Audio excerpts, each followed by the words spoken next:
Muy buenos días, tengan todos ustedes, estimados y estimadas barristas del capítulo Nuevo León y de otros capítulos de la República que nos acompañan, así como comisiones de la Ciudad de México y distinguidos barristas del Consejo Nacional. Tenemos también aquí a nuestro presidente Héctor Herrera. Muchas gracias por estar con nosotros.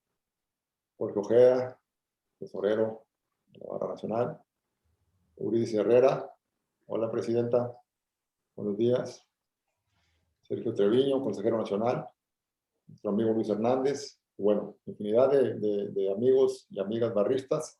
Muchas gracias. Bienvenidos sean todos ustedes a este interesante evento que tendremos el día de hoy, que estamos muy contentos con la participación, con la presencia de nuestra querida Cristina Vizcaíno, segunda vicepresidenta de nuestra querida Barra Mexicana de Abogados. Su servidor y amigo Juan Isidoro Luna, tengo el honor y la responsabilidad de ser presidente del capítulo Nuevo León. Estoy transmitiendo aquí de la ciudad de Monterrey, aunque Cristina y nuestros demás compañeros ahí de toda la República y está en la Ciudad de México, Cristina, donde nos hará favor de compartir sus conocimientos y experiencias en este evento. Recordarles a todos, por favor, que nos sigan apoyando, siguiéndonos en nuestras redes sociales.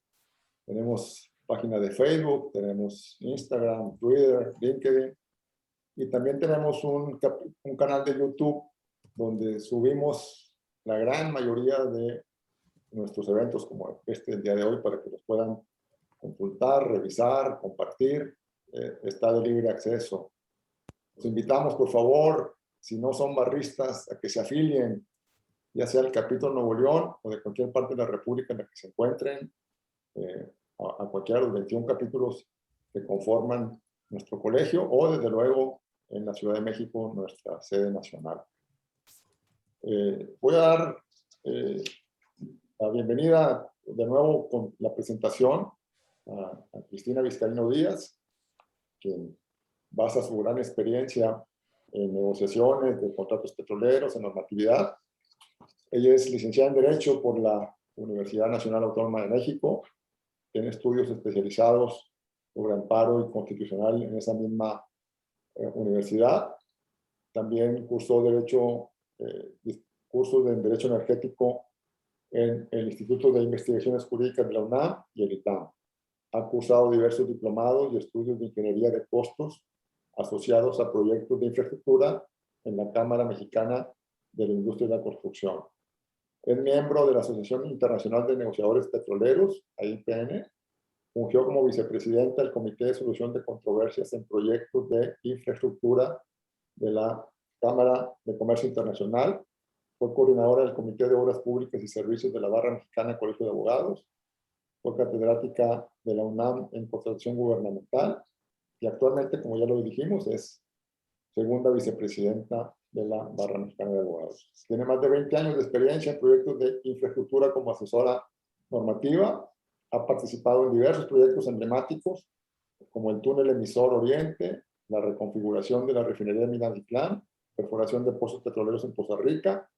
Fue asesor en las rondas petroleras 1, 2 y 3, así como en la construcción del Aeropuerto Internacional de la Ciudad de México, en la ejecución de trabajos y cancelación del nuevo Aeropuerto Internacional de la Ciudad de México. También ha trabajado en el equipamiento electromecánico de la refinería de Dos Bocas, así como en el proyecto ejecutivo del Tren Maya, entre otros proyectos. Ha sido asesora de empresas del sector de hidrocarburos, entre otras, Perforalatina, Instituto Mexicano de la Auditoría Técnica, Grupo México, ICA, CDI Construcciones, Schneider Electric, Servicios Integrales GCM, TRAC, REC Mesa, Firle Resources, Vicedas Construcciones e Ingeniería, MWS Management, CARS Infraestructura y Construcción, Abengoa, La Peninsular, entre otras. Ha tenido una participación estratégica en conciliaciones, arbitrajes y mecanismos de solución de controversias en proyectos catalogados como de gran complejidad ante la CFE, la SCT y Pemex. Como ven, una amplia y extensa trayectoria y mucha experiencia y conocimiento. Pues bueno, sin más, les dejamos aquí en la voz de Cristina, que nos va a hacer una presentación. Por favor, cualquier pregunta, comentario, lo pueden hacer por el chat. y al final tenemos una sesión de preguntas y respuestas. Adelante, Cristina. Muchas gracias por estar con nosotros, de verdad. Muy, muy contento de tenerte aquí en el capítulo. Muchas gracias, Juan Isidoro. Mira, primero que nada, un agradecimiento a ti por la invitación acá en el capítulo Nuevo León, un agradecimiento también a Marcelo por la invitación que me hizo para acompañarles en este evento. Y saben que la verdad es que yo celebro muchísimo el que hoy nos encontramos muchos de los expertos en infraestructura presentes y solamente voy a mencionar algunas de las personas que hemos participado, que somos compañeros de este sector de infraestructura. Como ustedes saben, es un sector sumamente pequeño, es un sector especializado y muchas de las personas que estamos acá pues nos conocemos y hemos participado conjuntamente durante muchos años en estos proyectos. Acá está Espartaco Higuera. Hola, Espartaco. Sergio Guaso. Quiero decirles que Sergio Guaso es uno de los padres de la reforma energética. Entonces, pues es bien importante tener también la participación acá de Sergio, de Zoila, Luis Felipe Gil, que también nos acompaña de la Peninsular. En fin, veo a Daniel Martín, que nos acompaña también de Grupo Aeroportuario, Pilar Rendón, que formó parte del equipo de Luis Sergio Guaso Montoya en toda esta concepción de los proyectos de petróleo y modelos de complejos para proyectos petroleros. Juan Carlos, también me honro de tenerte acá. Ligia, querida, pues aquí está. La verdad es que agradezco muchísimo a todos, Juan Isidoro, su presencia, por supuesto a mi querido Héctor Herrera, a Guillermo Ramírez Vivanco, que como dije es una institución en la parte de ejecución y de ingeniería en proyectos de infraestructura. Y bueno, pues sin más, voy a proceder a dar inicio al evento y primero les agradezco muchísimo porque pues ya con tanto experto, pues la verdad es que me siento un poco apantallada, así que espero no equivocarme en lo que diga. Y si me equivoco, pues seguramente ellos me van a corregir. Muchas gracias. Bien, si les parece bien la metodología de la sesión, yo quisiera que fuera un espacio para reflexiones de mi parte de 30, 35, máximo 40 minutos, y posteriormente pasáramos a algunas preguntas, comentarios o reflexiones y experiencias con los extraordinarios asistentes que tenemos el día de hoy. En esta plática que preparamos con Juan Isidoro, vamos a abordar algunas reflexiones de la experiencia en el sector de la construcción sobre la importancia del proyecto ejecutivo. ¿Qué es el proyecto ejecutivo? ¿Cómo se integra? ¿Quién lo desarrolla? Y finalmente vamos a concluir con un par de láminas en donde vamos a detallar las consecuencias que presenta un proyecto ejecutivo con un desarrollo o nivel de desarrollo conceptual o incompleto, cuál es su impacto que tiene en el precio y en el plazo de un contrato y, por supuesto, cómo se aborda esto desde una perspectiva del artículo 134 de la Constitución Política de los Estados Unidos, porque, como ustedes saben, los recursos económicos que se utilizan en este tipo de proyectos de infraestructura son recursos federales que tienen que cumplir con ciertos estándares en su ejecución y en su utilización. Entonces, para aquellos que nos acompañan de otros capítulos y que no están muy empapados con algunos aspectos de los proyectos de infraestructura, les quiero comentar que este tipo de contratos, en cualquiera de sus especialidades o legislación que los regule, llámese petróleo, electricidad o construcción u obras, tienen principalmente algunas características que comparten. Una de ellas es que son contratos de alto riesgo, altísimo riesgo. Tienen grandes porcentajes de inversión y existe en todos ellos una relación de suprasubordinación del contratista frente al Estado o empresa productiva del Estado en la ejecución de los trabajos, de tal suerte que el contratista tiene una supervisión constante, tiene una residencia de obra, tiene una supervisión en los casos de proyectos de petróleo y electricidad, de tal suerte que ellos verifican que se cumpla con la ejecución correcta de los trabajos. En este caso de hoy, particularmente, nos vamos a enfocar a los proyectos que se desarrollan al amparo de la Ley de Obra Pública. Principalmente, estos contratos refieren dentro de su normatividad que las bases de licitación no son negociables. Las bases de licitación son los primeros documentos que conoce el contratista para poder llevar a cabo la estructura de su propuesta técnica y económica en un proyecto de obra. Entonces, estas bases de licitación es una de las reglas, no son negociables, sí se pueden modificar durante la ejecución, durante el procedimiento de contratación, bajo ciertas características, y esas características, bueno, se modifican cuando se dan las juntas de aclaraciones. Pero bueno, en la lámina 1, si me apoyas con la presentación, Pris, por favor. En la lámina 1 vamos a encontrar y vamos a definir, la 1, por favor. Sí, gracias.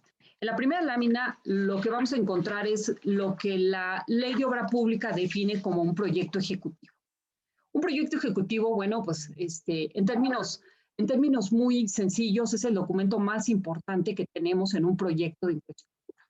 Entonces, este proyecto ejecutivo, como lo dice la fracción 9 del artículo 2 de la Ley de Obras Públicas, este proyecto ejecutivo se compone principalmente de documentos que son sumamente relevantes para medir y cuantificar la ejecución de los trabajos.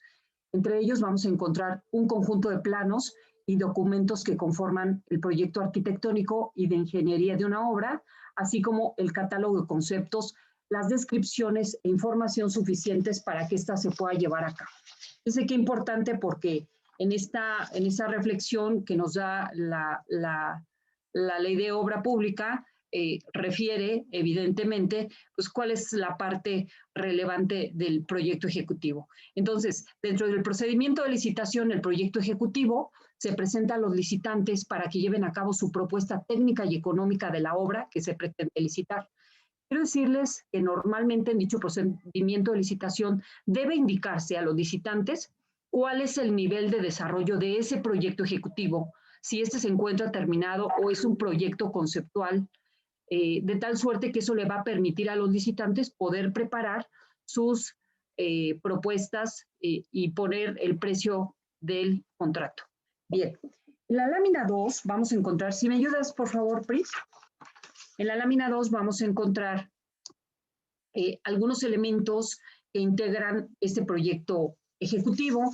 Y bueno, pues ustedes van a ver, de un lado tenemos los que datan del proyecto de ingeniería y del otro lado los que corresponden al proyecto arquitectónico. Pero principalmente hay 3 elementos o 3 aspectos que nacen de este proyecto ejecutivo que me parece la pena que es importante mencionar en esta presentación. Y son 3 documentos que van a que van a impactar directamente en la ejecución de los trabajos. El primero son las especificaciones generales. Este es el conjunto de condiciones generales que las dependencias y entidades establecen para la ejecución de los trabajos, incluyendo estudios, proyectos, equipamiento, puesta en servicio, mantenimiento y supervisión. En términos lisos y llanos, este documento conforma las bases para medir y pagar los conceptos de trabajo. Es decir, es una parte fundamental para estructurar el precio del contrato.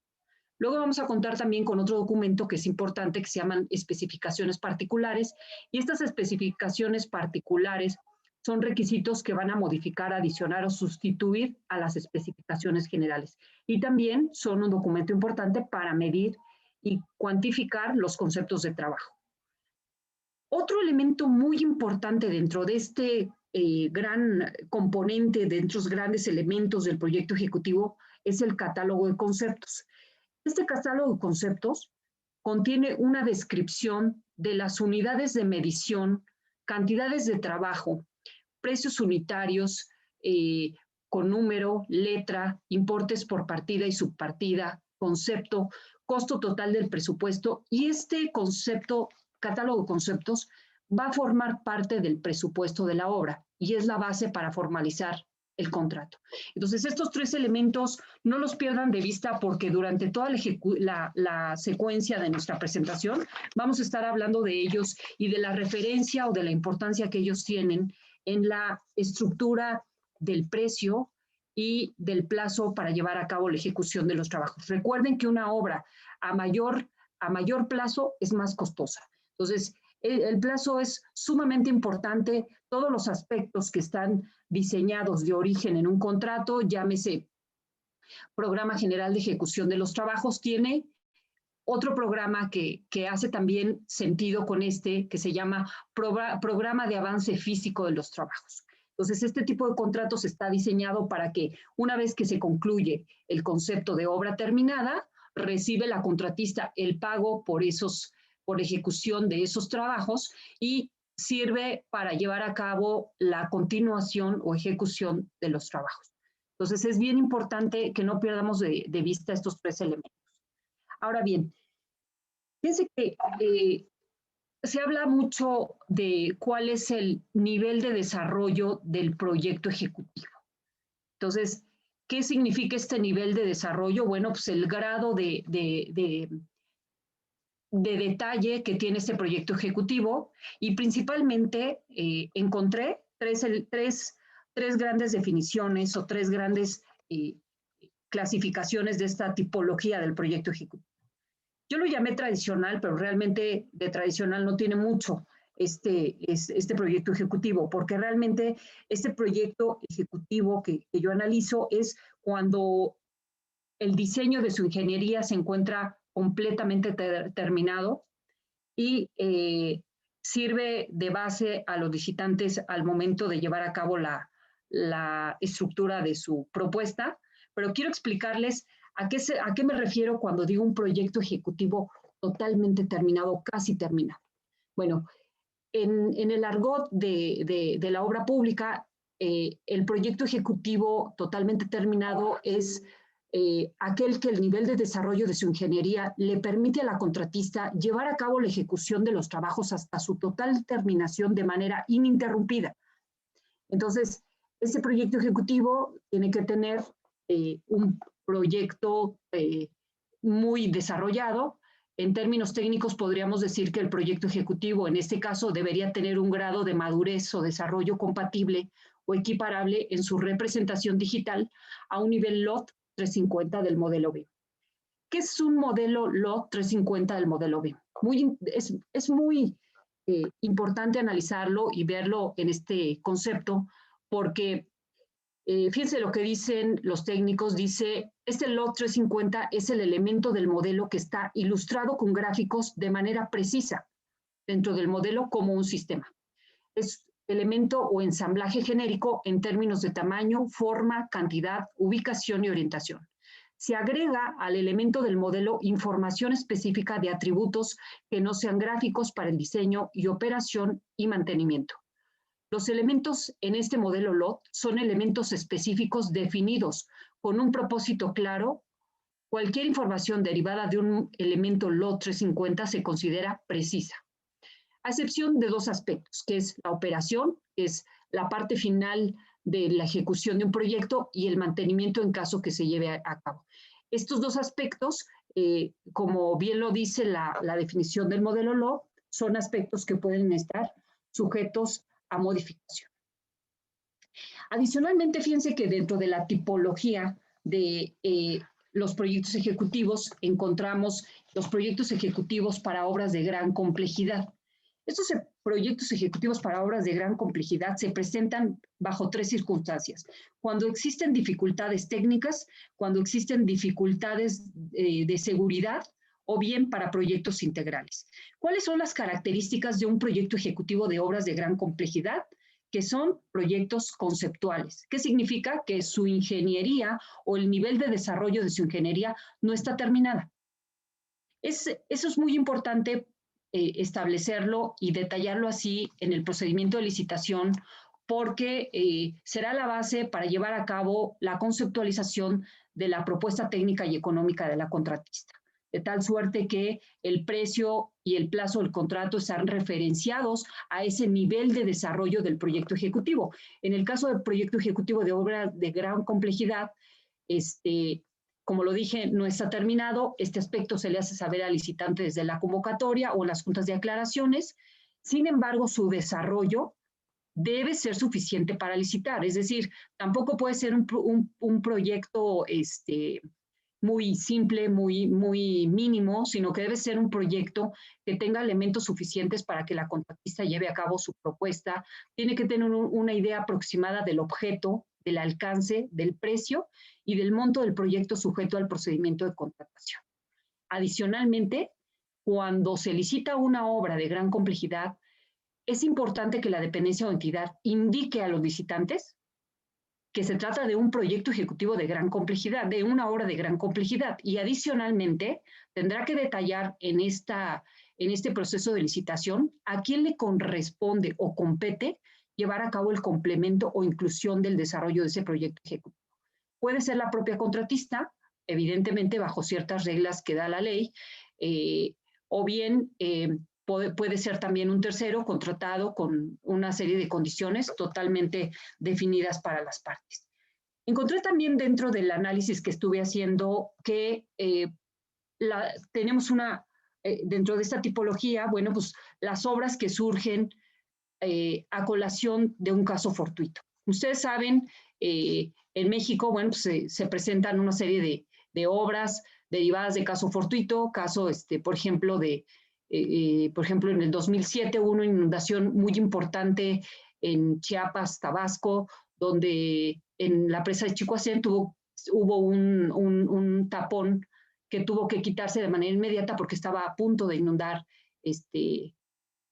Villahermosa. Entonces, ese tipo de obras que requieren rapidez por su riesgo en las condiciones, tienen una excepción para conceptualizar ese proyecto ejecutivo, porque en todas las obras públicas que se llevan a cabo en el país, pues tienen que tener un proyecto ejecutivo, nada más que en este caso, bueno, pues son eventos que no están considerados y que no están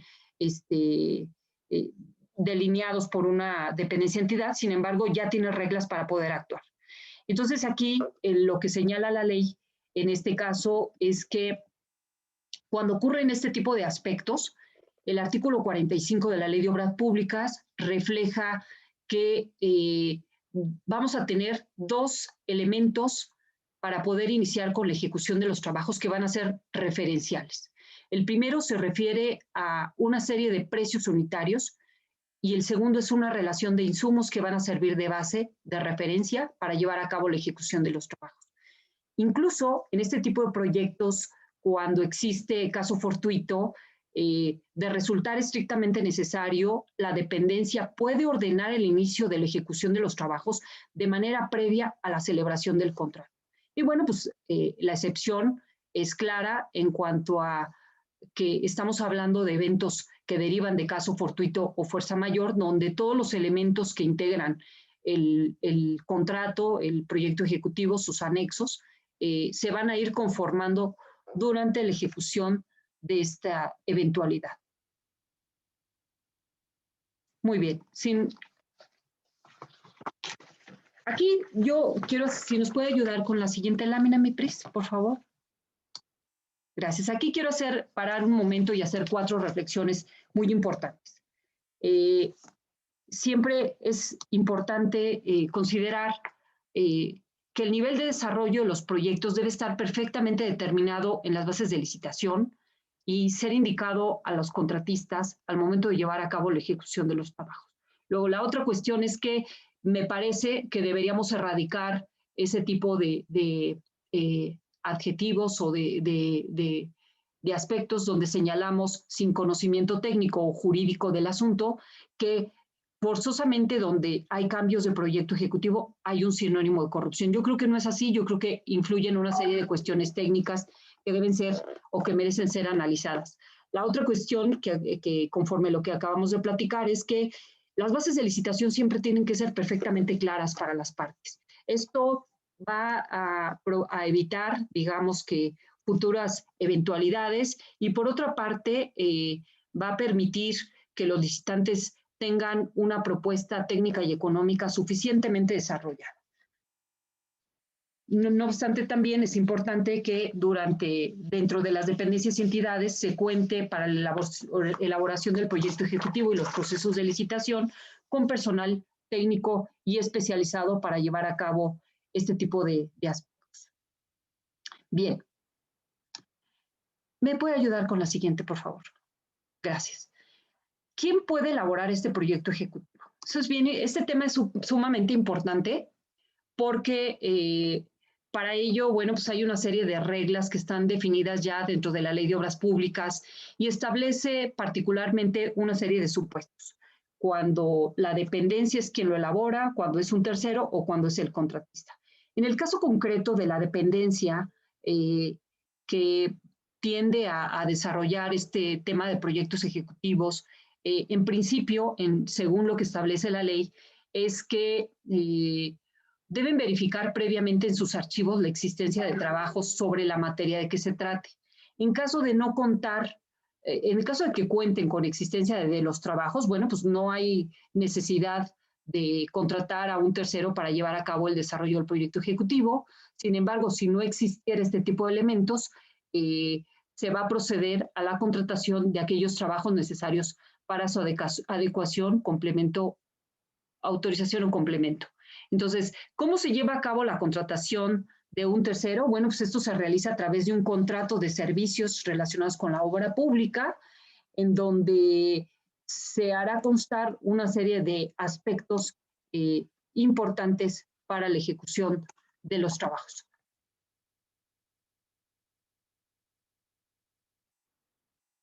Miren ustedes, lo que señala el artículo 4 de la Ley de Obras Públicas dice que se consideran servicios relacionados como las obras públicas, los trabajos que tengan por objeto concebir, diseñar y calcular los elementos que integran un proyecto de obra pública, y estos aspectos, bueno, pueden ser contratados por una firma especializada en términos de lo que establece la Ley de Obra Pública.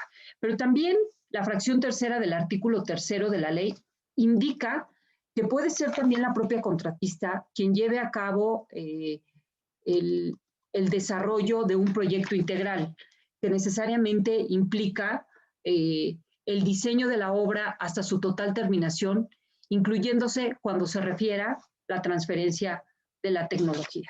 Esto es sumamente importante porque a partir de la autoría del proyecto ejecutivo, pues por supuesto también quien lo elabora adquiere una serie de compromisos derivado del diseño del proyecto ejecutivo que está entregando. Si es la contratista que elabora un proyecto integral, bueno, pues también tendrá una serie de implicaciones el desarrollo del proyecto ejecutivo que le fue encomendado en el contrato. Si es un tercero, evidentemente también tendrá una serie de implicaciones.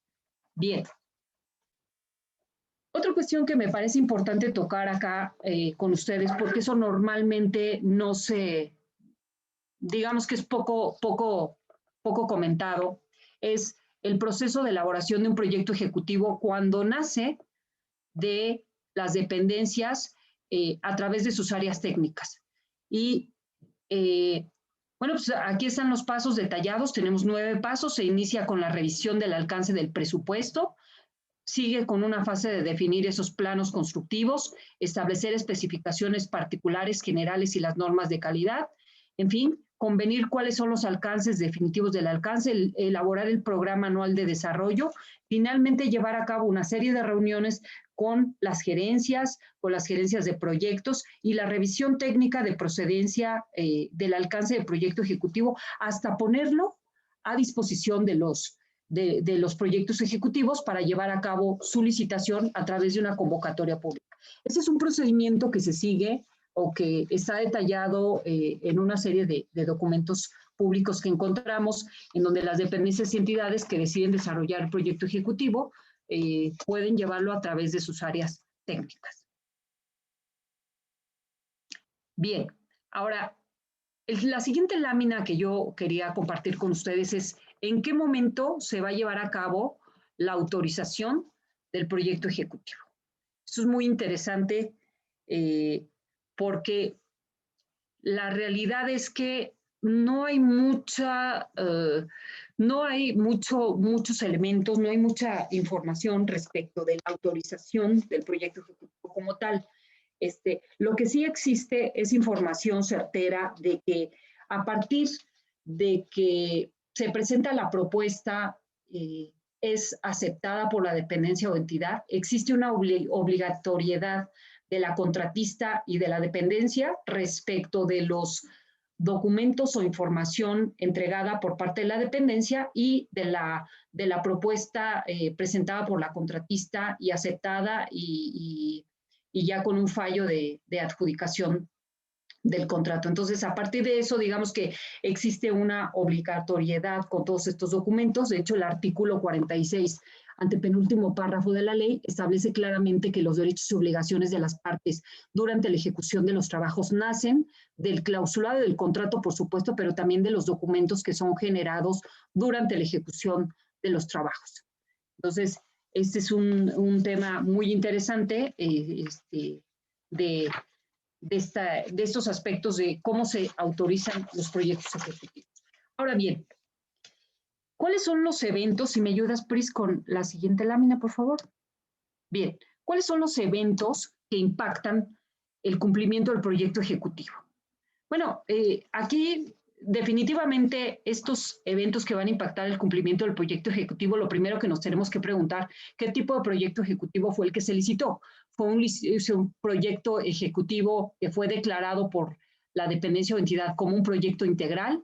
¿Fue un proyecto de obra de gran complejidad, es decir, que tenía una ingeniería conceptual o un desarrollo no terminado? O bien se trata de otro tipo de proyecto, ¿no? Entonces, este aspecto es muy relevante porque a partir de él, entonces podremos advertir cuáles cuestiones son imputables a cada una de las partes o bien cuáles son ajenas a la responsabilidad de las mismas. En el caso, por ejemplo, de los aspectos que son imputables al contratista, bueno, pues existe, como lo dije hace un momento, el artículo 46, antepenúltimo párrafo de la Ley de Obras Públicas señala cuál es la obligatoriedad que tiene la contratista frente a la firma del contrato, la presentación de propuestas técnicas y económicas y los documentos que nacen del procedimiento de licitación. De hecho, déjenme decirles que estos documentos se rigen bajo el principio de pacta sunt servanda. Por lo tanto, estos documentos pues, son inamovibles, no pueden modificarse, sino bajo ciertas condiciones cuando ocurren eventos que fueron imprevisibles para las partes y que nacen de aspectos no considerados o que no son imputables a las mismas. ¿Cuáles son los aspectos imputables a la entidad? Bueno, pues casi siempre la entidad tiene encomendado dentro de sus obligaciones llevar a cabo la liberación de los derechos de vía. Déjenme decirles que en México pues este es un tema bastante complicado y tiene gran relevancia porque muchas de las obras no se inician a tiempo o bien su ejecución es bastante complicada derivado de esta falta de liberación de derechos de vía. También el tema de permisos y licencias es sumamente importante y por consecuencia también la entrega tardía del sitio de los trabajos es un aspecto relevante durante la ejecución de los trabajos. ¿Y cuáles son aquellas causas ajenas que las partes no pudieron controlar aún después de haber llevado a cabo todas las previsiones correspondientes? Bueno, evidentemente aquellas que van a surgir del caso fortuito, fuerza mayor, pues son aquellas que las partes no pueden controlar, que son ajenas a las partes y que pueden impactar en el cumplimiento o no del proyecto ejecutivo. Ahora, ¿cuáles son las consecuencias o la gravedad de un incumplimiento? Bueno, esto es dependiendo a quién competa la ejecución, el desarrollo del proyecto ejecutivo, pero principalmente esas consecuencias tienen, digamos que dos matices. Cuando es un incumplimiento bajo, pues puede procederse a una penalización, una reprogramación o una suspensión de los trabajos. Hay casos, por ejemplo, donde la contratista pues, se hace acreedora a una serie de elementos de penalización bastante importantes que incluso hacen inviable la ejecución de los trabajos. Cuando el grado de cumplimiento es alto, bueno, pues se lleva a cabo una serie de elementos de toma de decisiones donde se puede llegar incluso a la rescisión administrativa del contrato o a la terminación anticipada del mismo. Finalmente, todos estos elementos que acabamos de comentar acá de manera muy rápida y muy sucinta, se van a reflejar principalmente, si me puede ayudar con la última lámina, por favor. Se van a reflejar principalmente en el precio y el plazo del contrato. Entonces, insisto, todos estos elementos, el detalle, entregar un proyecto ejecutivo terminado o bien de obra de gran complejidad, bueno, pues nos define claramente qué vamos a hacer, cómo lo vamos a hacer, cuánto va a costar y cuánto tiempo nos vamos a tardar. Todos esos elementos tenemos que definir dentro de una propuesta técnica y económica. Y bueno, cuando estamos frente a un proyecto ejecutivo que no fue entregado con el nivel de desarrollo que compete, pues definitivamente va a haber una serie de impactos en todo el concepto, en toda la estructura del precio unitario. Puede ser un tema de mano de obra, de materiales, el costo indirecto también puede impactar el financiamiento.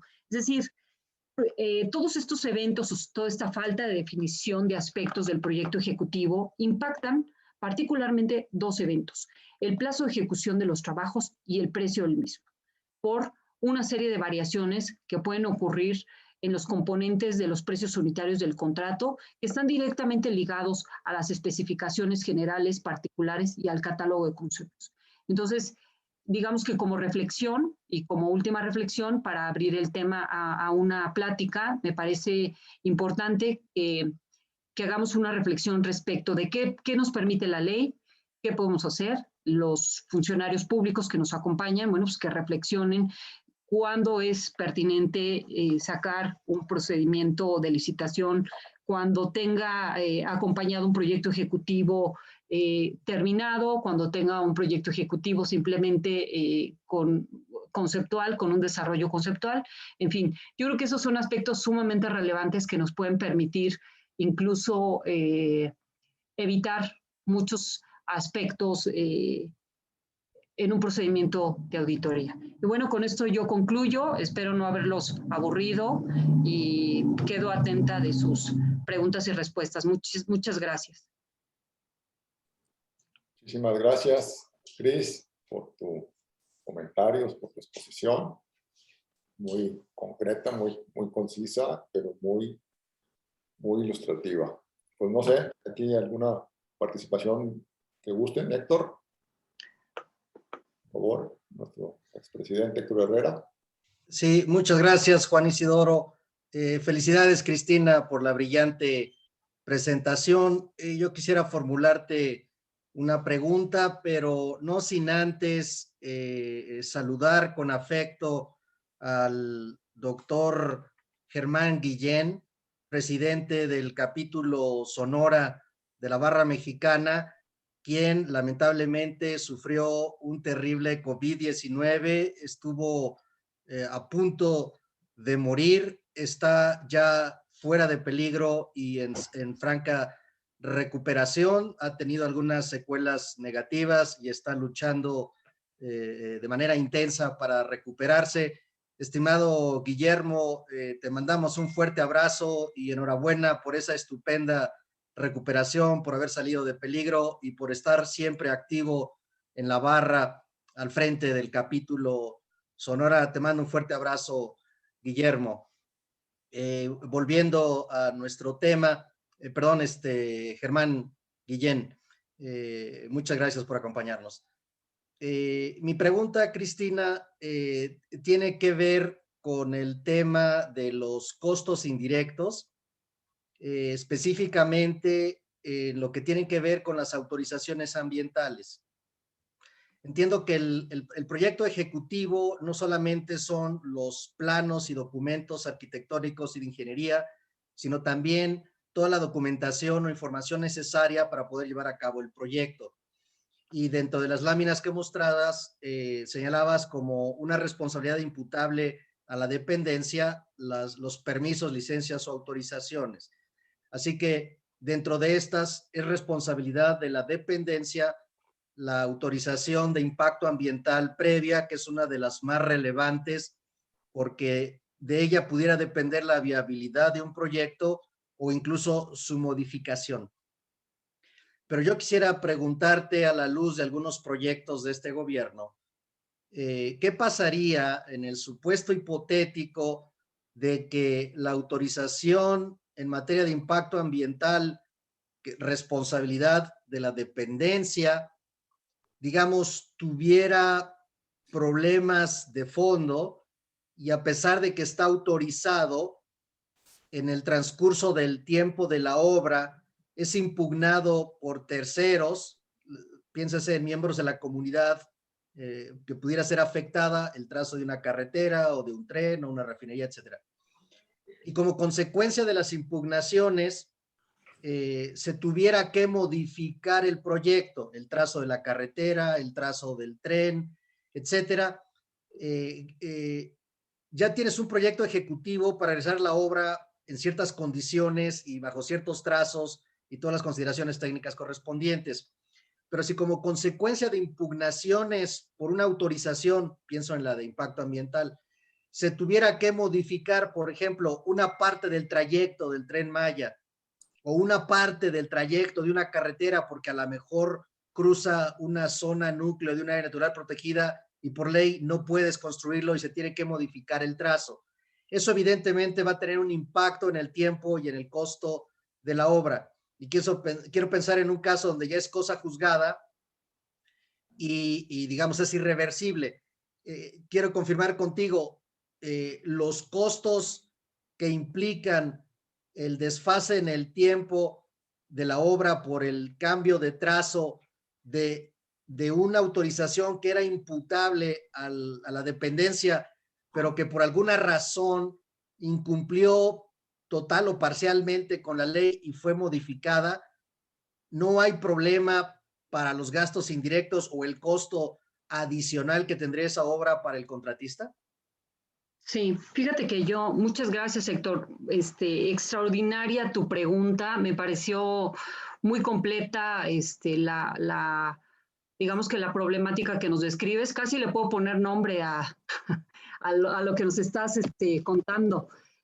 Mira, fíjate que aquí yo lo que veo son una serie de temas o de implicaciones que están relacionadas a una modificación de un trazo por una serie de cuestiones, digamos, que nacen o que surgen, que no son imputables a la contratista. Y bueno, pues lo primero que se va a presentar y que la ley de obra pública lo contempla perfectamente son, ante una modificación del plazo, pues evidentemente implica una modificación del proyecto por causas no imputables a la contratista. ¿Por qué? Pues porque se trataba de un permiso que competía a la dependencia o entidad su tramitación y que por algunas causas no llevó a cabo la misma. Entonces, en este caso, los derechos que tiene, en este caso, la contratista para que se le, para al momento de llevar ese cambio de trazo, pues evidentemente es los precios unitarios extraordinarios que surgen a partir de ese cambio del trazo de ese proyecto. Ese es un tema muy interesante. Y adicionalmente, fíjate que el otro impacto, que también es un derecho para la contratista, es el reconocimiento del plazo que tienes a partir de la definición del procedimiento de cambio de trazo hasta que lleva a cabo ella la ejecución de los trabajos, de tal suerte que ahí tendrías oportunidad de solicitar cuando se den las condiciones la revisión o el ajuste de indirectos del contrato. Y esto ocurre cuando la variación rebasa el 25% de monto o de plazo. En este caso sería el plazo lo que se revisaría. Entonces sí son aspectos que definitivamente están reflejados en la ley, son aspectos que le permite establecer a las dependencias y entidades para poder llevar a cabo la ejecución de los trabajos. Y entonces, bueno, pues son temas que están perfectamente normados. Muchas gracias. Sí. Hay una pregunta de Germán Arguilés, de Baja California.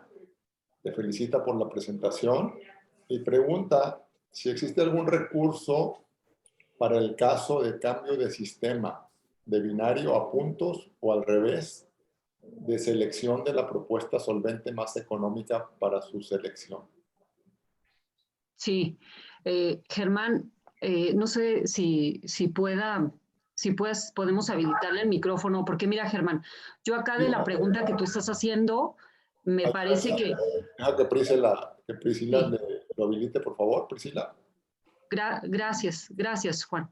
Mira, Germán, de la pregunta que tú estás haciendo, a mí me parece que la estás enfocando directamente al proceso de licitación. O sea, te estás enfocando a la parte de cómo voy a llevar a cabo la contratación de las obras, y como tú sabes, evidentemente pues, sí hay procesos de impugnación, sí hay un sistema que permite la ley para llevar a cabo la impugnación de ciertos procesos de la licitación, no de todos, sino de ciertos procesos de la licitación.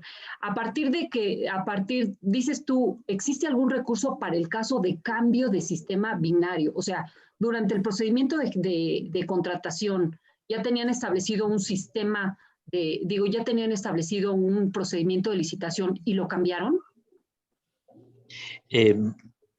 Buenos días. Básicamente, buenos días, Germán. Es para el caso de que la autoridad, teniendo establecido en las bases de licitación un sistema binario, cambie a un sistema por puntos para la selección de la propuesta. Mira, qué interesante esa parte.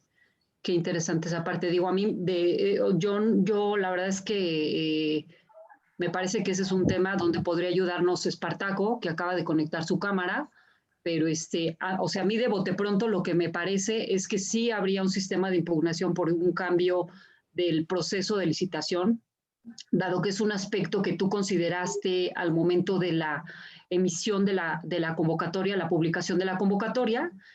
Sin embargo, bueno, pues por cuestiones que escaparon al tema, bueno, pues eso podría dar la oportunidad de un proceso de impugnación. No sé, ¿qué opinas, Espartaco? Sí, Cris. Efectivamente, digo, finalmente el mecanismo de evaluación que se establece de origen debe respetarse hasta el final. Si lo cambias durante el procedimiento de contratación, pues es objeto de impugnación, ¿no? No puedes tú, cuando la ley te establece que la forma de evaluación en términos generales o de manera general es de puntos y porcentajes, cambiar a un sistema binario o viceversa, ¿no? Eso sería tema de impugnación, porque no puedes cambiar ese tipo de condiciones. Sí, correcto. Muchas gracias. Muchísimas gracias. Y aprovechando, Cris, ya que estoy con la voz, pues muchas felicidades, felicitarte por la exposición. Excelente, realmente esta relevancia que tiene el presentar un proyecto ejecutivo realmente con condiciones que permitan elaborar una propuesta que no signifique cambios posteriores durante la ejecución. Y también tocar la relevancia que significa el tipo de contrato que tienes celebrado, ¿no? Cuando tenemos un contrato a precios unitarios, cuando hay un cambio de condiciones o una deficiencia en el proyecto ejecutivo, hay forma de subsanarse más sencilla. Esto es decir, tenemos la posibilidad de crear precios extraordinarios, en todo caso, que permitan subsanar algunas deficiencias. Pero existen algunas complicaciones, sobre todo cuando son contratos a precio alzado y los criterios de los contratantes son de que este tipo de contratos no permiten ningún cambio ni en monto ni en plazo, ¿no? Entonces, el reconocer alguna deficiencia en el proyecto ejecutivo, ¿no? Por no estar completamente determinado o deficiente, sí representa mucha complicación al momento de su reconocimiento. Por eso hay que dejar en la propuesta de los participantes clara cuáles son, qué es exactamente lo que están proponiendo, ¿no? Con el proyecto conceptual que les dan, para que en un momento dado se pueda diferenciar lo que se ejecutó realmente con lo que se presentó en la propuesta por parte de ellos, para que se verifique realmente el cambio y se pueda verificar qué es lo que te oferté, pero si hubo un cambio que no fue previsto en un precio alzado, estamos hablando de un precio alzado, pueda llegarse a una conciliación a través de los artículos que permiten la ley de reconocer cierto cambio de condiciones en este tipo de contratos a precio alzado, ¿no? Correcto, correcto. Sí, justamente a mí me parece, digamos que para abonar a lo que comentas, Espartaco, a mí me parece bien importante que al momento de llevar a cabo la licitación, las dependencias y entidades deben de ser perfectamente claras qué tipo de proyecto ejecutivo estás licitando. ¿Está terminado o no está terminado? Si no está terminado, bueno, pues es especificar que es un proyecto ejecutivo conceptual y definir cuáles son los aspectos que se tienen que desarrollar para que las partes tengan claro cómo van a establecer la propuesta, porque en base en esto está el tema de derechos y obligaciones que cada uno tendrá que cumplir, ya sea en la parte, en la modalidad del precio unitario o bien en el precio alzado. Correcto. En el mundo ideal tendría que ser así, ¿no? Que previeran esas circunstancias, pero sabemos que en la gran mayoría de los proyectos salen muy verdes, ¿no? Y eso es lo que complica. Pero muchas felicidades, Cris. Te felicito y te mando un fuerte. Muchas gracias.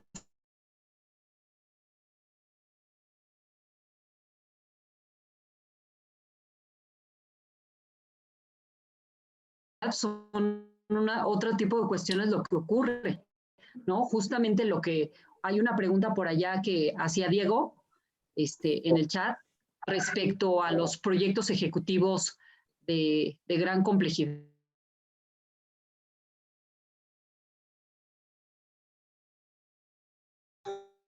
¿Qué tal? Muy buenas tardes a todos. Perdón, buenos días.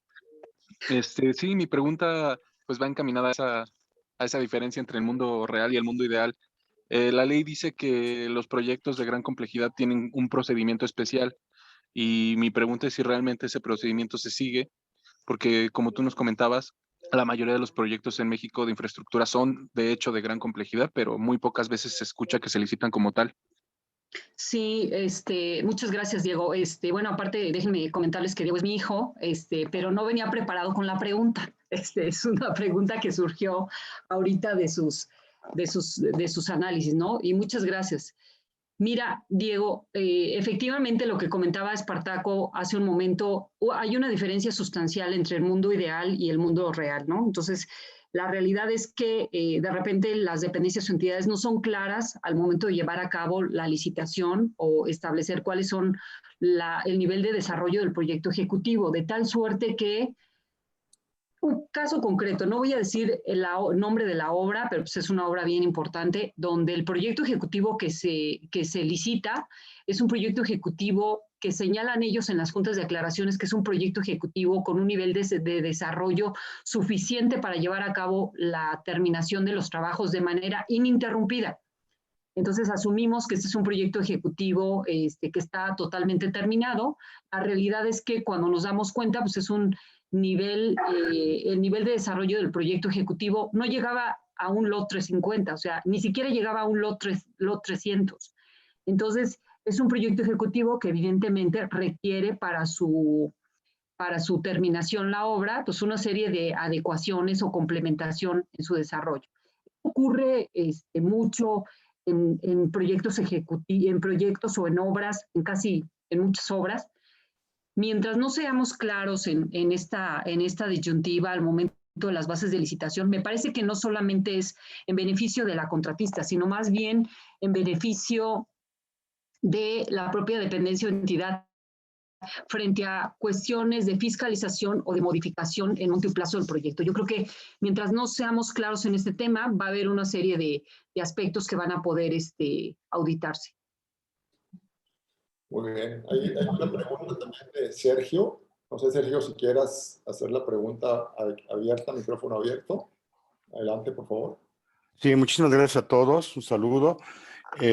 La pregunta va muy en línea de lo que comentaba Diego, ¿no? Aquí va enfocado que dado que la mayor parte de los proyectos de las entidades son de alta complejidad, hay grandes pérdidas respecto a lo planeado, tanto para las empresas contratistas como para las entidades que licitan o contratan.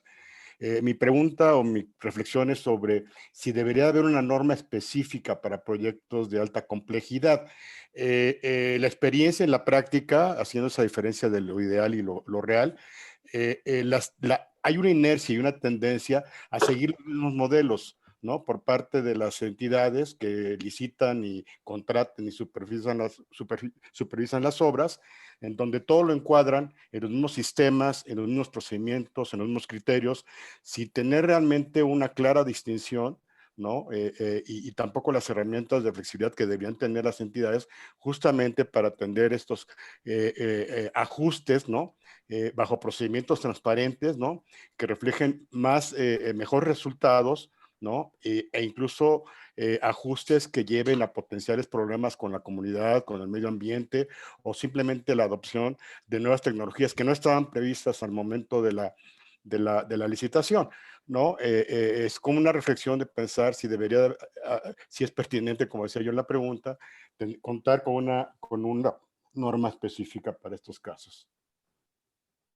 Yo creo que sí, es muy buena reflexión la que hace Sergio y muchas gracias por acompañarnos. Efectivamente, yo creo que sí valdría la pena hoy revisar nuevamente, echarle una revisión a la ley. Creo que la ley data del año 2006 más o menos. O sea, me parece que hay que hacer una revisión, una adecuación de algunas cosas que me parece que ya tenemos mucha experiencia en eso, que tenemos que complementarlo.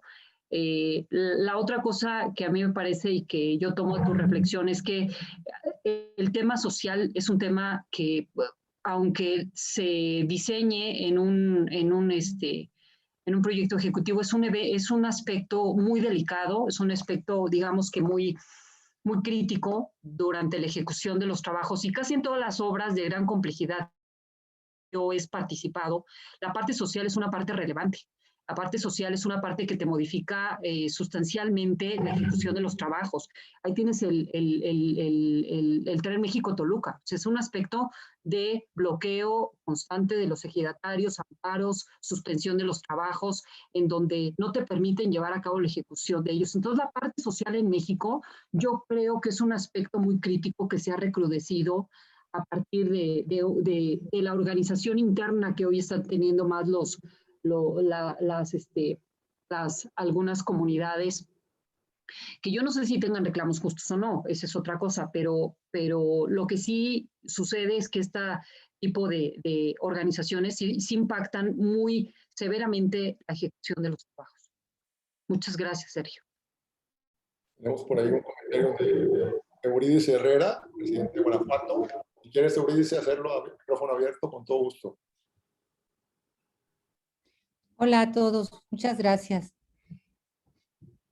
Sí, le comentaba a Cristina que pues en lo que a mí me ha tocado revisar, pues pueden estar los proyectos ejecutivos muy completos o el contrato a precio alzado, lo revisamos al 100, pero ya en el transcurso de la ejecución de la obra hacen cualquier modificación y esto ha traído terribles consecuencias que en el momento de los litigios no podemos acreditar. Ahorita tengo un asunto muy fuerte en donde de verdad que con unos asesores especialistas en el tema en México se revisaron los contratos, se documentó todo perfectamente, pero ya en el momento de la ejecución simplemente los ingenieros no invirtieron el capital que se les dio como anticipo, pero como el proyecto ejecutivo no le faltaban firmas, no se documentaron algunos puntos en concreto, hicieron las modificaciones, ya no se pudieron acreditar en qué fue lo que sí se ejerció, qué fue lo que no se ejerció. Entonces, sí, tienes mucha razón y te felicito, Cris, porque dominas el tema perfectamente y gracias. Ojalá que esto las personas que van a celebrar este tipo de contratos, estas licitaciones, tuvieran bien claro qué es lo que debemos de tener documentado. Sí, muchas gracias por abrir el micrófono para hacer mi comentario. Felicidades, gracias. Pues muchas gracias, Eurídice, por tu participación. Sí, mira, fíjate que efectivamente, en tema, yo he participado, digamos que en obras medianas y en obras grandes. Lo que yo he visto es que los contratistas tienen un departamento muy especializado para llevar a cabo la administración del proyecto. Eso quiere decir que tienen un mapeo diario de lo que está ocurriendo durante la ejecución de los trabajos y manejan con gran celeridad y con gran destreza los aspectos que deben señalar tanto en las notas de bitácora como en los oficios que se van generando durante la ejecución de los trabajos. Entonces, a mí me parece que esa parte es fundamental al momento que tú tienes un litigio, porque recuerda que en México pues, el derecho es eminentemente escrito, no es solamente lo que tú digas o lo que tú puedas acreditar incluso con una prueba pericial. Necesitas forzosamente contar con documentación, soporte, en donde tú llevaste a cabo todo el detalle o plasmaste todo el detalle de los cambios que se tienen durante la ejecución de los trabajos y que finalmente te van a ayudar a poder ganar un litigio. Gracias, Euridice. Hay una pregunta de Carla Lisset Sierra. Te felicita por la brillante exposición y su interrogación es si existe algún conflicto de intereses cuando el contratista es quien desarrolla el proyecto ejecutivo y a su vez es quien ejecuta la obra. Sí, oye, pues muchas gracias, Carla. Qué bien que tu pregunta me la estás formulando, muy bien formulada, me pareció muy correcta. Carla es una cuasi abogada, está a punto de titularse, está en 9º semestre de la carrera y ella me ha apoyado, es mi hija también y me ha apoyado en aspectos muy importantes en proyectos. Participan ellos conmigo directamente en temas relacionados con obra pública y pues me parece muy interesante tu pregunta porque la verdad es que es algo que yo siempre me he preguntado en cuanto a que sea el propio contratista quien lleva a cabo el desarrollo del proyecto ejecutivo, porque como dijimos al principio, el proyecto ejecutivo, entre otras cosas, te permite medir y cuantificar. Entonces, yo creo que sí pudiera existir un cierto conflicto de intereses en cuanto a que quien elabora el diseño del proyecto ejecutivo finalmente es quien lo va a ejecutar, de tal suerte que pudiera tener un impacto en el desarrollo, en la estructura, en las cantidades que se van a determinar del precio del contrato. Yo creo que sí, me parece que sí hay un cierto aspecto que a mí me preocuparía con que fuera la propia contratista quien elabore el proyecto ejecutivo, incluso que lleve a cabo el diseño del proyecto ejecutivo, porque déjame decirte una cosa, o sea, una empresa especialista para diseñar proyectos ejecutivos tiene que tener toda una serie de gamas de especialistas, o sea, no es, a una contratista no la puedes volver diseñadora. O sea, tiene que tener una serie de actividades, tiene que tener una serie de experiencias para llevar a cabo este desarrollo del proyecto ejecutivo, de tal suerte que normalmente cuando una empresa contratista es la que elabora ese diseño del proyecto ejecutivo o bien termina el desarrollo del proyecto ejecutivo, contrata a veces a un tercero que lo incluye dentro de sus costos indirectos para llevar a cabo ese desarrollo, porque una contratista o una ejecutora de obra no es una diseñadora, por per se no es una diseñadora. Entonces tiene que contratar un tercero para que le desarrolle esa parte del objeto del contrato. Y yo siempre he tenido incluso esa duda de si es correcto que quien diseña ejecute la obra, ¿no? Sobre todo porque tiene gran influencia respecto de cantidades que se van a solicitar, mediciones, en fin. Yo creo que es un tema importante. No sé, ¿cuál es tu opinión, Espartaco, acá? Perdón, Liz, pues mira, creo que sí hay alguna, más que un conflicto, hay algún tema de desventaja que tiene una persona que elabora el proyecto ejecutivo y a la vez ejecuta la obra, ¿no? Sobre todo cuando participa en los dos procedimientos. ¿A qué me refiero? Hay impedimento en la ley, en el artículo 51, de que la empresa o persona que haya elaborado especificaciones o algún documento para la licitación pública, ¿no? El proyecto ejecutivo inclusive, pueda participar en la ejecución de la obra, en el procedimiento para la ejecución de la obra, salvo, dice la ley, que toda la información que se le puso a disposición a esta persona que participó previamente, también se le ponga a disposición de los participantes para ejecutar la obra, ¿no? Entonces, ya que tendría información privilegiada, ¿no? Pues si elaboró todas las especificaciones y todos los documentos para la licitación, pues al momento de participar por la propia ejecución, pues va a tener información que tal vez no tienen los demás participantes, ¿no? Y posiblemente hay una ventaja en esa licitación, ¿no? Claro. Entonces, sí, yo creo que sí, ese impedimento debería cerrarse, ¿no? Tal vez para una supervisión pudiera ser, pero no para la ejecución, ¿no? Correcto, correcto. Sí, totalmente de acuerdo.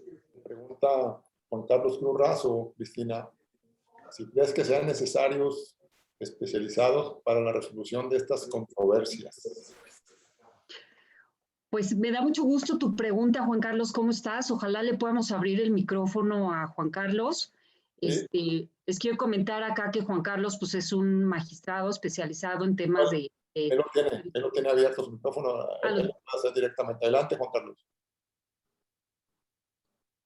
Hola, Juan Carlos. Hola, Cristina. Muy buenos días a todos. Bueno, pues estaba dando acá una presentación de tuya, que eres magistrado especializado en temas de derecho administrativo y Sí, pues, muchas me parece gracias. bien interesante tu pregunta, Juan Carlos, porque fíjate que, digo, sin ánimo de raspar a nadie, pero de repente lo que hemos observado es que no existe digamos que el conocimiento suficiente de algunos juzgadores de la materia de obra pública. Comentaba Espartaco, mira, más allá del tipo de contrato, más allá de leer la ley, o sea, yo siempre he dicho que el diablo está en el detalle, y el detalle está en el tipo de proyecto. El detalle está en qué tipo de obra, qué maquinaria te pidieron, cuáles fueron los equipos de instalación permanente que vas a necesitar durante la ejecución de los trabajos. Y ese tipo de temas, digamos que yo creo que es bien importante que los juzgadores entren al detalle del tema, al estudio. A mí me parece que sí merece la pena, así como hay tribunales especializados en competencia económica, en fin, en materia de responsabilidad de servidores públicos, bueno, pues lo ideal es que también tengamos juzgadores especialistas en temas no solamente de obra pública, sino de proyectos de infraestructura, que yo agregaría temas de petróleo y temas de electricidad. También me parece que sí tenemos que tener tribunales especializados en estas tres materias que son sumamente complejas, y que de repente el juzgador, para mayor facilidad, resuelve con cuestiones de forma. Fíjate que lo hemos tenido así, o lo hemos observado, hay una tendencia muy alta de resolver por una cuestión de forma. Bueno, es que como no presentó el papelito azul, bueno, pues entonces usted no tiene derecho a todas estas consecuencias, ¿no? Y eso a mí me parece que resta un poco la credibilidad en la certidumbre jurídica de las empresas constructoras. De hecho, te quiero decir que la tendencia que existe entre las empresas constructoras es no acudir a tribunales, acudir mejor a medios alternativos de solución de controversia que te permite la ley o los decretos, o bien el arbitraje, si es que te lo permite la cláusula del contrato, o conciliaciones, pero de ninguna manera acudir a tribunales, porque es un tema muy delicado para ellos y les parece que es como aventar una moneda al aire, ¿no? Y yo creo que eso podemos erradicarlo, podemos bajar esa tendencia si contamos con juzgados pues, mucho más especializados y preparados en el caso. Gracias, Juan Carlos. No, muchísimas gracias a ti, Cristina. Creo que tienes toda la razón y es una problemática que se ve desde ya los tribunales colegiados, porque cuando nos llegan las controversias que iniciaron en un proceso de licitación y después pasaron al Tribunal de Justicia Administrativa, y cuando llegan finalmente en amparo directo, muchas veces ya hasta la obra pública está concluida y ya no hay nada que hacer, es muy difícil ya. Por esta razón creo y coincido contigo en que sí son necesarios estos tribunales que tengan pues, mayor facilidad de resolución. Porque en la obra pública pues, se incrementa muchísimo, y cuando finalmente hasta se llega a conceder una resolución estimatoria que ampara o una declaratoria de nulidad, pues los costos se elevan para todos, para el Estado, para los contribuyentes, para los propios participantes, y es un círculo vicioso, negativo, porque implica pérdidas para todos. Muchas gracias por tu respuesta y de veras a todos por esta participación y escucharte. Gracias, Cristina. No, muchas gracias, Juan Carlos. Qué bueno que estás. Hay un comentario, Cris, de Arturo Mújica, que dice que la trascendencia del proyecto ejecutivo y su desarrollo tiene un impacto enorme al momento de hacer efectiva una fianza de cumplimiento. Es un Sí, comentario. sí, es muy, muy importante. Aunque, bueno, la fianza de cumplimiento está directamente relacionada al cumplimiento de las obligaciones del contrato, lo cual, bueno, pues tiene cierta relevancia y tendencia a relación con el proyecto ejecutivo y su nivel de desarrollo, las obligaciones a las que las partes se comprometen y evidentemente en caso de que las incumplan, bueno, pues se puede hacer efectiva la fianza de cumplimiento a la empresa contratista por la ineficiente ejecución de los trabajos. Correcto. Yo te quería hacer una pregunta, no tiene que ver tanto con el proyecto ejecutivo, pero sí con la licitación, en cierta manera, puede relacionarse en cuanto al abuso, Cris, que puede haber de repente en el manejo de la sección de preguntas que hay en el proceso de licitación pública, ¿no? De repente cuando hay cierta opacidad o cierta confusión, el que se pueda abusar de las preguntas y las respuestas, obviamente, donde se puede prácticamente hasta legislar en ocasiones por Sí. la responde. No sé qué experiencia nos puedes comentar ahí al respecto. Fíjate que sí, la verdad es que dentro de los procedimientos de licitación hay una parte que se refiere a las juntas de aclaraciones, y esas juntas de aclaraciones son momentos en donde las partes llevan a cabo preguntas alusivas al objeto del contrato. Entonces, este momento es sumamente relevante y también, digamos, la parte sustancial es cómo se van a contestar esas preguntas, ¿sí? Porque la tendencia, digamos, que de algunas dependencias o entidades es ser evasivos en las contestaciones. Digamos que tú preguntas, el proyecto ejecutivo está terminado y te dicen, remítase a las bases de licitación. O sea, no te dicen nada, ¿no? Entonces, será justamente lo que tú logres interpretar de esos documentos lo que vas a llevar a cabo durante la ejecución de los trabajos, y es probable que tu propuesta pues presente algunos errores o deficiencias que van a tener como consecuencia pues, el impacto en el monto o plazo del contrato, pero sí hay una tendencia muy seria de las dependencias y entidades a no a ser evasivos en esas contestaciones. Yo lo que creo es que también es una parte que debe considerarse en alguna reforma, en alguna modificación a la ley. Me parece que deben ser claros en la contestación que se dé, porque de ahí nace la certeza que tienen las partes para poder pintar su propuesta, tanto técnica como económica, que va a servir de base para la ejecución de los trabajos. Muchas gracias. Bueno, esas son las preguntas que tenemos. No sé si alguien más quiere hacer alguna. Ahí está Guillermo Ramírez Vivanco. Adelante, Guillermo. Creo que tú puedes habilitar tu micrófono. No, pero esa pregunta no me la voy a saber, Guillermo. Ya. No va a ser pregunta, Cristi. Al contrario. No, primero felicitarte. Es una presentación muy bien, muy documentada, con mucho conocimiento sobre el tema. Yo te felicito. Además, te quiero decir que aprendí muchísimo. Pues yo, como tú sabes, soy más de la obra y entonces poco me fijo en las formas y todo lo que aprendí hoy pues me hace que sea más prudente y funcione mejor. Mi pregunta es, mira, primero le doy marco. Cuando se trata de un proyecto ejecutivo complejo, pues primero, ¿quién dice que es complejo? ¿O quién determina en base a qué? Muchas veces se establece como referencia el nivel de definición del proyecto. Aún estando en el nivel 350, hay tantas y tantas aspectos que influyen en el contrato que es muy difícil que sea totalmente ejecutable, así como está descrito. Desde luego están todos los aspectos de fuerza mayor, pero además hay pues la dificultad de prever todo. Eso está difícil. Pero yo lo que quería comentar es que aún así creo que la ley da la oportunidad de resolver las controversias sobre la base de una muy buena comunicación, buena intención. Yo como tú sabes, acá en el aeropuerto son un montón de contratos de mil formas y con miles de problemas. Y todos los llevamos a cabo bien, sin tener reclamos, pero a partir siempre de la conciliación. Y creo que esa conciliación siempre nos las dio el marco de la ley. Entonces, más que pregunta, pues ver si estamos de acuerdo con eso, porque a lo mejor soy medio inocente, ¿no?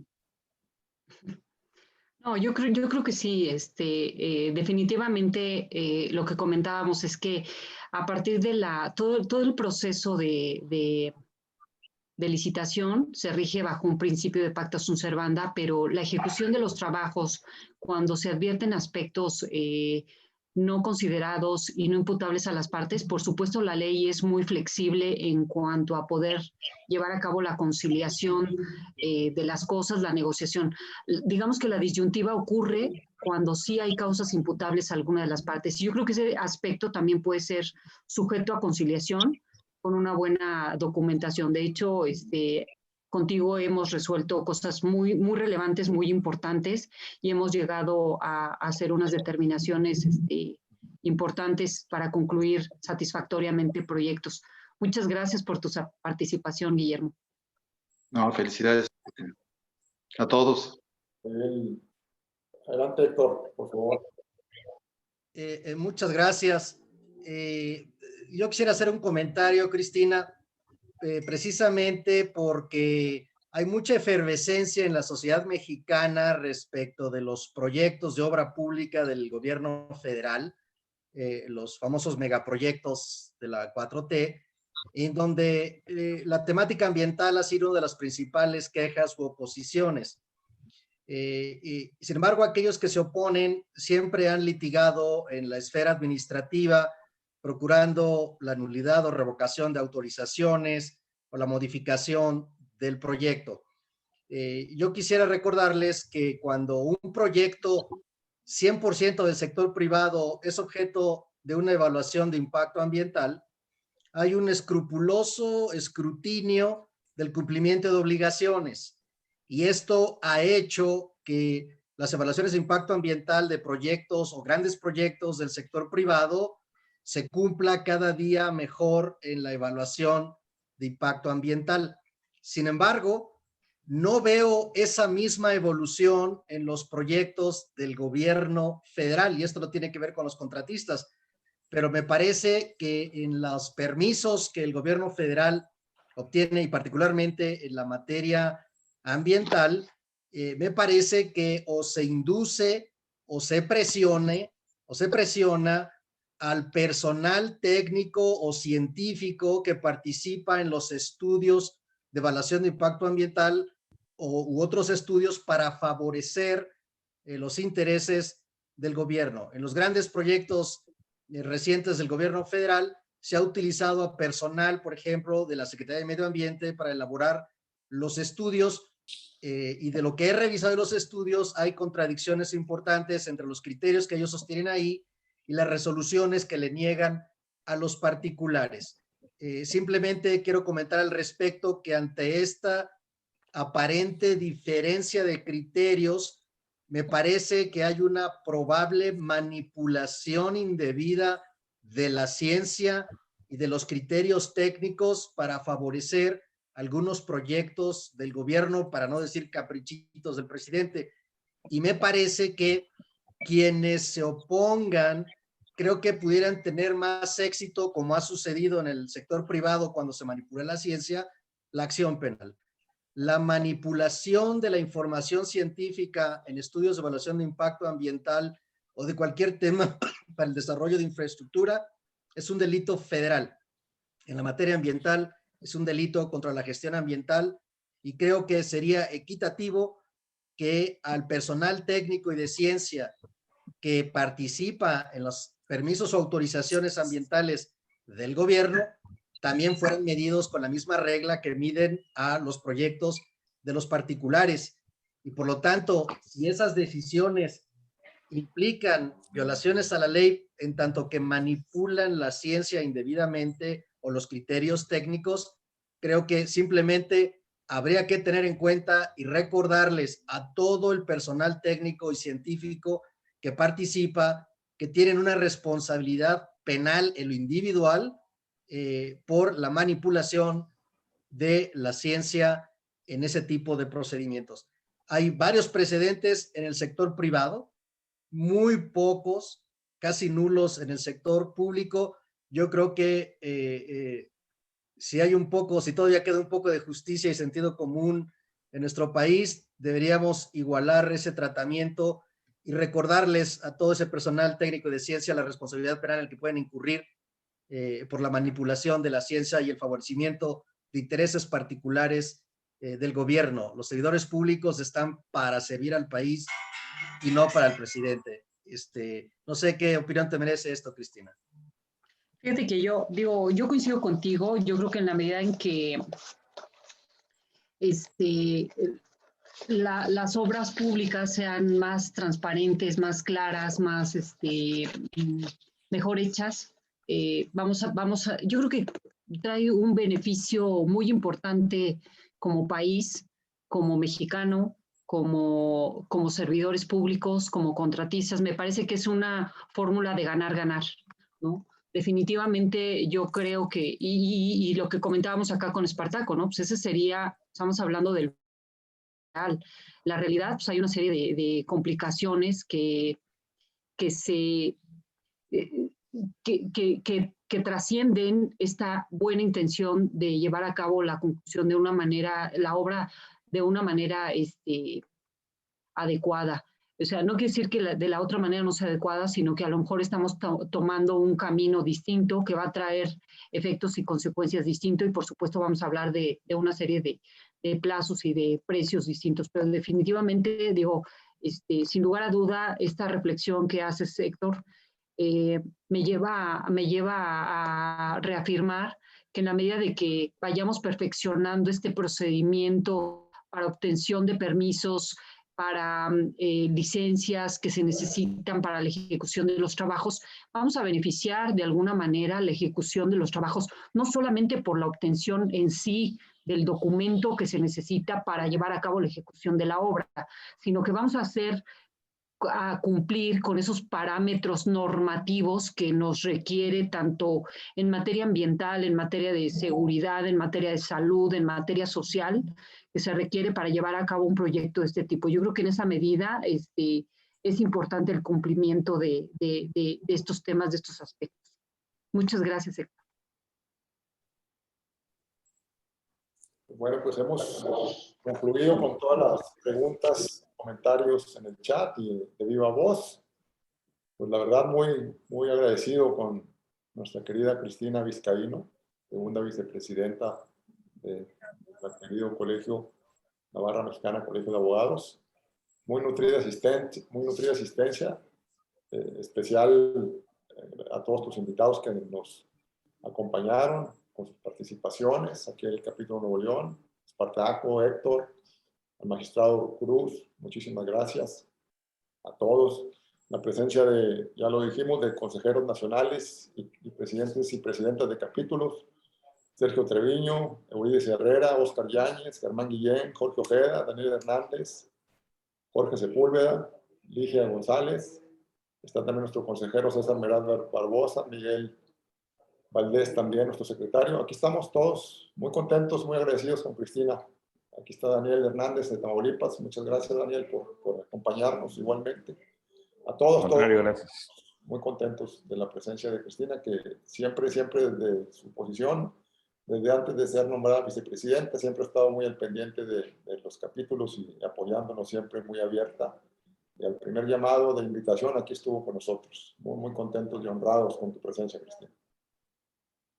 Muchas gracias, muchas gracias. Bueno, pues, ay, mira, muchas gracias. Vamos a hacer un pequeño reconocimiento que te vamos a llegar a tu correo para tener una humilde constancia de tu presencia aquí con nosotros. Nos hubiera encantado, como decíamos antes de la previa, comernos un cabrito por acá, pero bueno, está pendiente. Llevamos varios acumulados aquí con varios asistentes que vamos a cumplir más adelante. Este reconocimiento que te otorga el capítulo Nuevo León por tu destacada participación en esta conferencia magnífica que nos diste sobre los proyectos ejecutivos y la infraestructura. Muchísimas gracias a todos por su participación y presencia, de verdad. Muchas gracias y aquí nos vemos la próxima. Claro que sí. Muchas gracias. Aquí estamos. Adiós. Gracias. Gracias. Hasta luego, Cristina. Felicidades. Hasta luego, Jorge, Hasta luego. Daniel, Héctor. Felicidades, Cristina. Gracias, Juan. Felicidades, Cristina. Nos vemos pronto. Gracias, Daniel. Hasta Muchas luego. felicidades, Cristina. Gracias. Bye, mi George. Bye. Gracias a todos. Hasta luego. Hasta luego. Felicidades, gracias. Gracias, Takio. Mucho gusto.